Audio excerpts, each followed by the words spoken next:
Hi, and welcome to Dear Frannie. I am joined today by Don Varady and Nancy Bigley, two of my favorite people in the franchising space. I always enjoy the conversations that I have with them, and their breadth of experience really you will just shine through as we jump into what we're talking about today.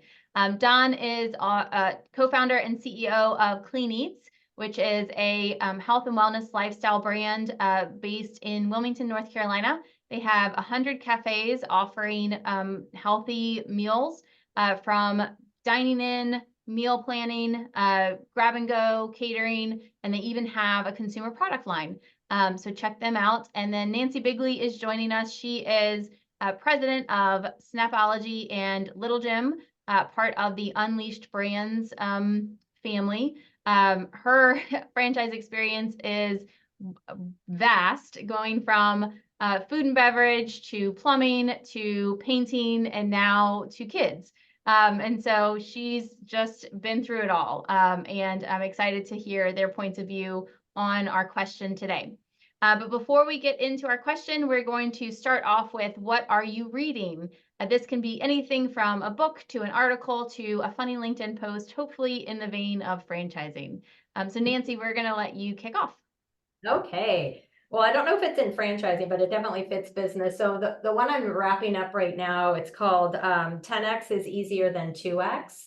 And I really connected with this book, so much so that I actually did a session at our conference for one of my brands a couple of months ago, because I felt not only was it helpful for me, but I felt like it would be helpful for them. We're at sort of a pivotal moment of growth, and we really need to stretch our thinking a little bit. And so what I loved about it was, typically we set goals every year, and it's like, okay, I'm going to do 5% more than last year, 10% more than last year. And this book is really about, well, what would it look like if you doubled what you did last year? Now, I'm not saying we have to do it in the same year, but it's really about that. It's about pushing to something outside of your comfort zone, something that maybe you didn't think you can't achieve. And what it is cool about it is when you're just 2xing, which is what we normally do, the 5% or 2%, like there's usually a variety of different ways you can get there, right? Like there's a lot of different product lines you can push on, you can switch up advertising, you can do big promos. There's a lot of different ways to get there. But when you're 10xing your business,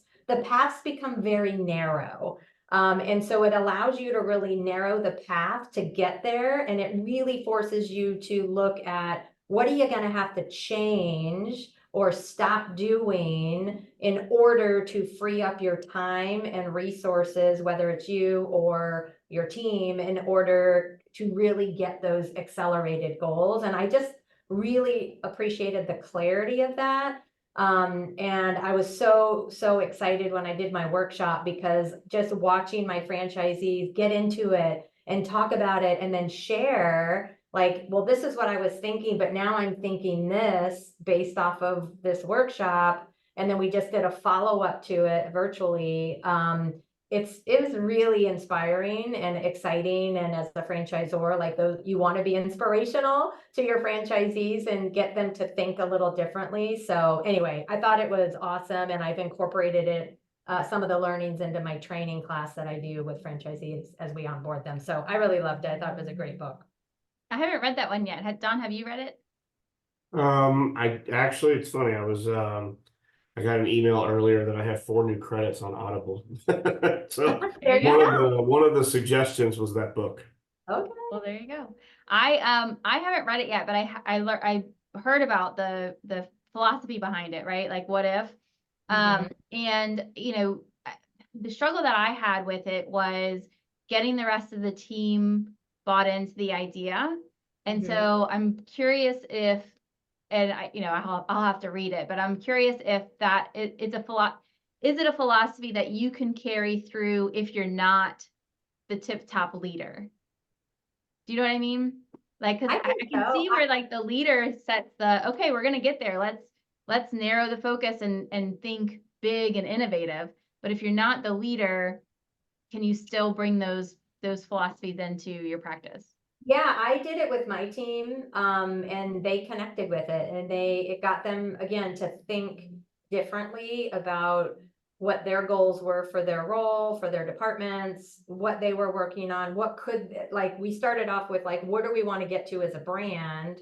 What's our 10X for the brand? And then it was, okay, how are you in your role? How is your department? Where are your biggest opportunities to get there? And what would you need to do differently? It was great. It really put us in a very different headspace, in the right headspace that we needed to be in. And it did help provide a lot more clarity. And then it allows us now to go back and be like, that isn't supporting our 10X philosophy. That's not going to have enough impact, and it's going to burn through a lot of time. So let's table that, and great idea, but let's table it because we have bigger opportunities in front of us. So yeah, we were able to do it, and then we'll see. We'll see at the end of the year. Yeah, I'll check in with you next year.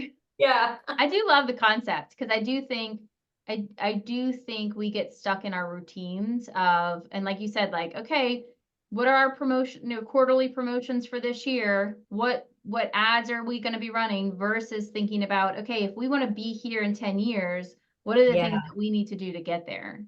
Yeah. And I do think part of it comes with, as leaders, to your point, like, we also have to create a safe space for our team to feel like they really can push and try some, I don't want to say radical things, because they can't be radical, but like some just really push outside of what we're used to. And so I think that is also in tandem with it, is we can't let go of sort of the baseline things that make us successful. We've got to keep the train running, but then it's really where we're spending that extra time. And again, I think it's just encouraging, supporting, creating that safe environment for them to feel like they can go for it. Yep. And then holding accountability, right? Like, and constantly talking about it, like that. We can't just have one meeting and then forget about it, because Right. Yeah, you got to work it into the culture. Yep, work it into the culture. There you go. Yeah. Don, what are you reading? So I hate to read. I Okay. can't sit still long enough to read a book. That's why I use Audible. I pretty much live in my truck. And so I don't listen to a whole lot of music, very rarely. I've got a book playing if I'm driving to the farm or whatever. And the one I've been listening to is Dan Martell's Buy Back Your Time. Okay. It's very good. I'm about halfway done with it. I don't really agree with 100% of the things that he talks about doing. Like, he goes as far as extreme about, turning your email over to an assistant, and he talks about how he doesn't even answer his own emails. And I'm like, okay, buddy, that's extreme. But like, the emphasis of it is putting more value on your time and figuring out ways to maximize the value of your time. So I mean, the gist of the book is great, and it's something that I'm very guilty of. My wife and I both have the same bad habit of, just doing things ourselves to get them done because we don't want to turn them over and let somebody else do it. We're control freaks. So where some of the things, even in the business, within the business, if we would delegate that out a little bit better, would save us a lot of time, and we would have times to go do things that we want to do. You know what I mean? Yeah. Well, one thing that impresses me with you and Yvonne is that you guys are, you play active roles in the company. So in addition to CEO, like you're also playing some pretty pivotal roles in the organization, but you do, in my opinion, still find time to be the visionary that is required of a CEO. So I admire that of what you guys are able to do with that. So I can't imagine what you'll be able to do with more time. But I also think it's awesome that, when we read these books, and I'm a sucker for a business book or a management book or a leadership book. I think it's good to disagree sometimes with what the author is talking about, because it helps you kind of forge your own points of view instead of just adopting the last book that you read. So I think that's good. Nancy, have you read that one yet? No, I wrote it down because I need to do better on the audio. I love the action of reading and highlighting, but it is hard to find the time to do it. And then I also kind of can get distracted and get over a book. I mean, I don't finish all the ones I start, to your point. Like, if it's not speaking to me, I don't finish it, and I don't feel guilty about it. I move on. But I think the audios are a lot more efficient use of time. Yeah. So yeah. The two places that I listen The two places that I listen to books the most are the two places where if I was reading, I would fall asleep instantly, and it's on an airplane and on my couch. Oh, yeah, for It would sure. put me to sleep in seconds if I was actually reading the book. Yeah. Yeah. Mine is an article in this month's Entrepreneur magazine, and it's a Q&A with Bart Bess, who is a franchisee that's now taking on a role in the franchisor organization. And what I liked about it, it's a very easy, short read. But the couple of things that he highlighted, I haven't seen highlighted before, and it's I'm like, yeah, for sure. So one is when selecting a franchise, instead of researching a business, research a lifestyle. So when you're doing your validation with other franchisees in that process, ask them about their lifestyle and how they, how do they pick up their kids from school? How do they, when do they go to the gym and whatnot? So that, yes, the business might be interesting, but if that person is not living the lifestyle that you'd be interested in, is it the right business for you? I haven't heard it phrased that way, and I thought that was really smart. And then second was buy a franchise, instead of buying a franchise, buy the franchise's vision. And I connect to this a lot because in the organizations that I've been a part of, the vision of the brand is, as a CMO, that's what my job is to bring to life. And when I'm working with franchisees who are bought into the vision, getting adoption on programs and services, getting adoption on or explaining the strategy is 10 times easier, and they're motivated to actually get it done. So anyway, those are the top two, or the first two that he had on his article. I won't go into the whole thing, but it really just was stuff that I have seen, but not necessarily seen it promoted. And so I was like, yeah, that's not a phone-in article. That's actually good.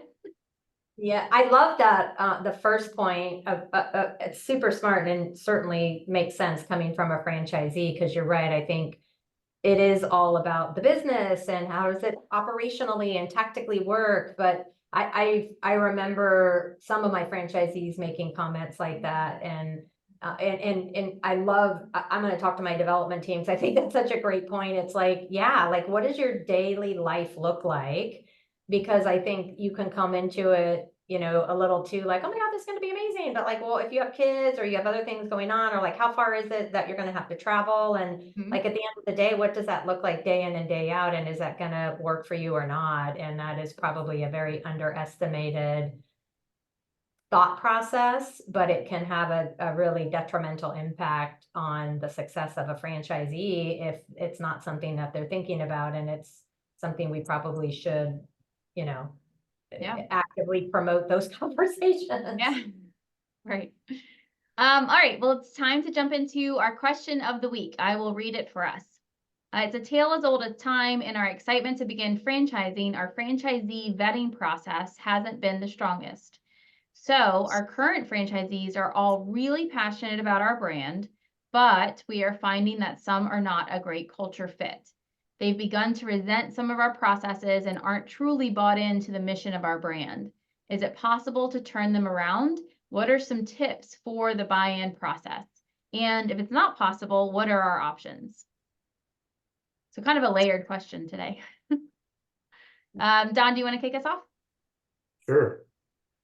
This has probably been one of the hardest things that Yvonne and I have tried to figure out in the decade of doing this, is how to improve that process. And then when you realize that, like you said, the turning the existing ones around. I've done 3 different things to improve this process that I think we talked about this earlier about broker networks, which has really rubbed them the wrong way. And I go completely against the grain on this, and they hate it. One is I make everyone do a video interview before they come to our discovery day. And that's where I had a broker really lose his mind. He said, you can't do that. That's not ethical. I'm like, the hell it isn't. Because I told him, I said, it's going to tell me one thing. Can they talk in front of a camera? Our brand is really big on being on social media, being able to talk to customers. Well, if they can do a phone interview, they can talk to customers and be comfortable online. And then two, it just gives me a better FaceTime with them, gives me more FaceTime with them. The other thing is the pitch that I give at Discovery Day. We always go through our whys and why are you here? Why did you pick this brand, sort of thing. And then Yvonne and I always, start that day off with that. And then I always end mine with an analogy of books that I've read that I've taken lessons on, literally how I run the company and lessons that I've taken from that. An example would be Jocko Willick's Extreme Ownership. And that example that I use there is we're still a young emerging brand at 100 units. We're going to screw things up, but we're going to make it right. We're going to fix it. We're going to own it. Just things like that. And then I don't literally try to talk them out of it, but I'm kind of firm in delivering that message like, hey, if you're going to come here, listen to us, follow the system, blah, blah, blah. And then the other one is just getting more granular on financials before you approve them. And not necessarily put so much impact on how much their net worth is on versus whether or not they're going to be a good fit for the brand itself. Because some of our best franchisees, man, they couldn't rub two nickels together. They barely squeak through. And there's some of our top owners, they've made millions of dollars since being in here, and they didn't have, nothing when they came in. So had we put a lot of emphasis on whether or not they financially qualified, we wouldn't have had them. Yeah. So that's the first piece of it. I think the second one, how to get better buy-in, I'm actually struggling with that now. To be completely transparent, that's something I've been talking a lot about lately, is the economic climate that we're living in now, with interest rates on SBA loans and construction costs being through the roof. I keep telling people that we have an internal issue with tenured owners getting a little burnt out because they're leveraged in a lot of debt and they're working their butts off. And I sympathize with them. I know what that's like. I've actually been there. They're working super, super hard and they're not making a lot of money to show for it because they're in a lot of debt. And so how do you keep somebody staying positive and keep their head up and keep their eye on the ball and the big picture of what they bought into and what they're trying to do when they've been in it for 2 years and barely made any money? It's a very difficult thing to do. And Yvonne and I just had this conversation the other night, and we're going to do it in our next upcoming newsletter, is literally just get on a video camera and say, you know what, I know it's hard. We sympathize with you. We have the two of us have literally been in your shoes, but I promise you it gets better. Just kind of reconnect with that why and that passion on why you bought into the brand and what you're actually doing with the brand, and you're helping change people's lives and that sort of thing. And just connect with them and empathize with them. Yeah, and I think that at Clean Eatz, you guys do a good job of trying to reignite that why, that, and we could talk about Fran Dev and the discovery process in this too, because, I had a conversation recently about the purpose of Discovery Day and why do you do it and why does it need to be a dog and pony show? And we already know these guys are going to be approved because they've been through such a rigorous process before they even got here. And my point was, yes, but, this is one of the last times you're going to get them before they become your owner in the opportunity to drink the Kool-Aid. And you need them to drink the Kool-Aid because the next couple of years are going to be so rough, right? Because starting a business is hard. And so you have to ignite that passion and that why for them on a consistent basis. And so Discovery Day is one place to do it. And then your annual conference or convention is another place to do it. I think video outreach from the owners, to your point, Don, to say, we empathize with where you are. We've been there before. It all kind of goes back to reigniting the why. You're not here. You shouldn't, you're not going to be a millionaire when you buy a franchise, right? Like that's a silly promise. And that's not the premise of what you go into. You go into franchising because you want to operate a business for yourself and you want to provide for your family. But, you're doing it, you're picking the franchise for your why. So going back to that and getting to that, I think is really smart. A smart way of kind of trying to cheer the folks on as they're, getting through their first couple of years of business, which are always difficult. And then today's environment is just bananas. Nancy, what do you think about what Don had to say? Well, first of all, I think your video idea is awesome, so don't let anybody talk you out of that.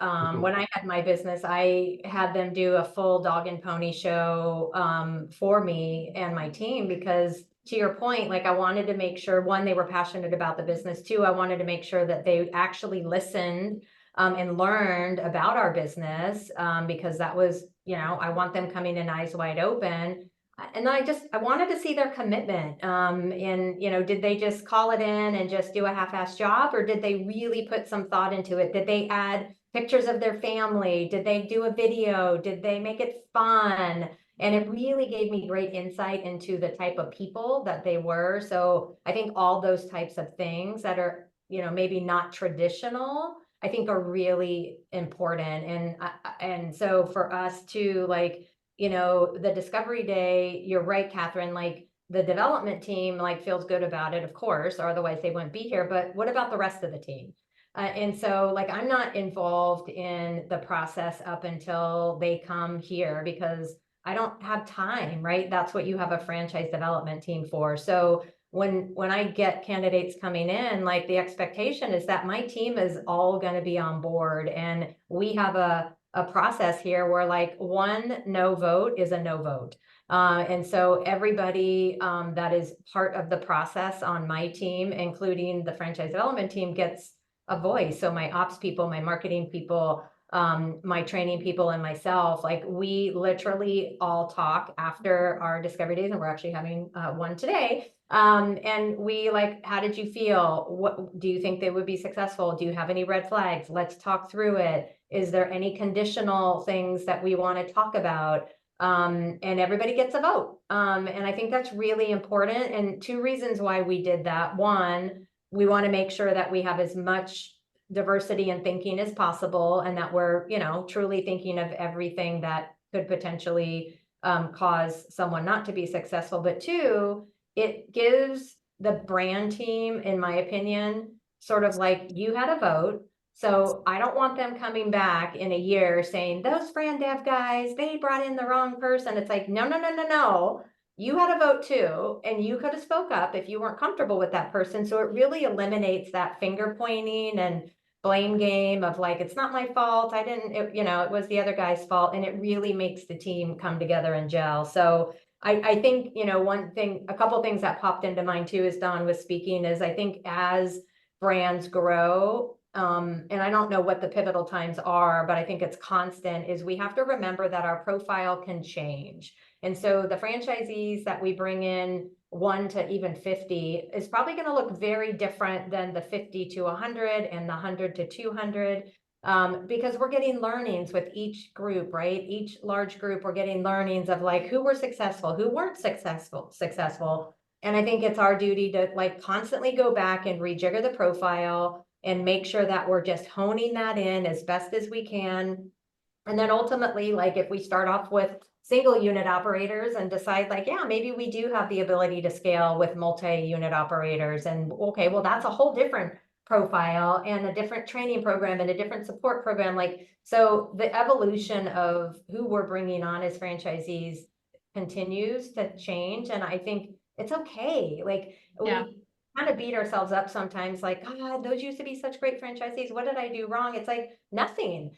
We're just evolving, and Right. some of them evolve with us and some don't, especially the early ones, because Yeah. early franchisees buy into a young brand because they want to have a voice, right? That's right. They want to be a part of the process. They want to be part of building something, and they have a bigger voice because it's a small brand. So as the brand starts to grow and get bigger, and they can't just pick up the phone and talk to the CEO anymore because the CEO is too busy, and not that we still do talk to franchisees, but we can't have all of those same types of conversations. That's what we have a team for. Sometimes that just doesn't feel good anymore. And again, we've talked about before, that's okay. It's okay. It's that's where we go back to the honest conversations about, hey, talk to me about, you seem different. You seem like you've changed. You don't seem happy anymore. Talk to me about that. Sometimes it might just be plugging them into a committee and making them feel like they have a bigger voice again. But sometimes it might just be you know what, I've been doing this for 10 years. I think I'm good. I think I've Yep. built up my business. I'm ready to do something different. Again, all okay things, but I think we always have to just have that honest conversation, see if we can get people back in the fold, and then ultimately, you know, help them with an exit plan if that's sort of where they're at in their business life cycle.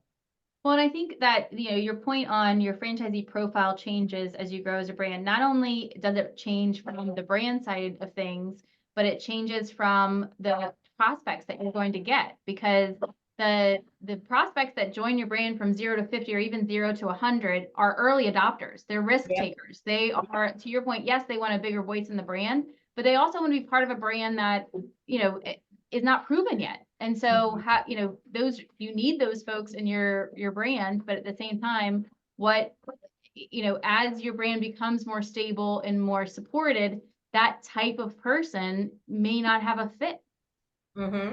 Yeah. We've actually learned a lot about our concept and been able to develop and mature the brand and the model and the concept as a whole by getting that wrong. If that makes sense. So like how do I say this? Like on the multi-unit side, right? We've brought in people in that, you know, looking back at it, we probably weren't ready for an owner of that caliber to bring in the brand. And that was a hard, like, kind of kick in the teeth for me and Yvonne. We're like, well, damn, we had to kind of take a step back, and we're like, he's kind of got a point, you know, like we signed a couple 5 and 6 and 7 unit development agreements with some pretty high caliber people that had a lot of business experience. They had their own infrastructure and they had everything ready to rock. And we weren't up to we weren't at that, you know what I mean? Our systems weren't ready for that. And they very quickly called that out and brought it to the surface. And we're like, okay, well, let's just hit pause on this. You know, we can learn something from them, take their feedback and learn from it. And in the meantime, until we're ready, we're not selling any more 5-unit development agreements. And then, you know, over time, we've gotten a lot better at it. We do now, but in the beginning, that was a hard lesson to learn. We actually got that. We learned a lot by getting that wrong. Yeah, that's a great point. Mistake, I think, and especially when you're young and growing, because you're right, it's a very different buyer with very different expectations. And again, your training has to look different because it's not them you're training necessarily, it's their infrastructure, their team, and then their expectations on support. You've got to have a more sophisticated support person, right? Because they're not going to just talk to probably your normal FBC that normally supports and are perfectly fine for your other franchisees. You're right. I think many franchisors make that mistake. It sounds great on paper, right? You don't think about all those other pieces that like, well, what does my team look like? And can we actually engage and interact and help that franchisee grow? Or is it going to be them trying to help us grow? And that doesn't feel so great. Yeah, no, I think that's a really great insight. So then when you think about the folks that you already have in your system, if you're a young franchisor and you've brought these folks in and they're just not, you know, we talked about, Nancy, you're having kind of some conversations around, okay, well, you know, making the time for the conversation to say, okay, what can we do to get you bought in to the process? And if we can't get you bought in, what can we do to help you exit gracefully? Are there any other tips around engagement or that buy-in process to bring those franchisees back into the fold? I think leveraging, I've leveraged other franchisees, again, going back to that franchisee relationship. Sometimes if they've lost faith or trust with the franchisor or with certain people on the team, you know, sometimes you do have to pull in one of your solid franchisees who can just have a really honest conversation to go, look, you're like, yeah, they could have done that different and probably should have done that different, but we are where we are. Like, do you want to keep fighting? Do you want to keep doing this? Or do you want to be a part of change? And, you know, and then they'll share, like, these are my experiences with the team. It's been great. Like you know, I find them to be very open and honest and interactive and good listeners and like, right. Like all the things that we say, but, you know, clearly the other people aren't hearing. So sometimes that other person, that other franchisee talking at a peer-to-peer level really makes a big difference.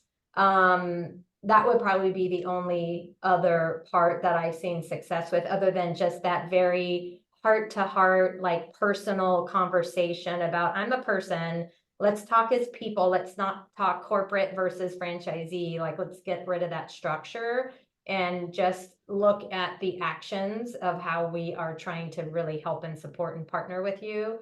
And like, again, usually it's just hurt feelings over something and feeling like, they're not being heard. And most of the time, a very honest conversation gets people out. But one of the things Don had mentioned in one of our conversations that I just loved is like, I think just calling people out and saying, look, you're headed down a really unsuccessful path. And if you do not change your direction, you will fail.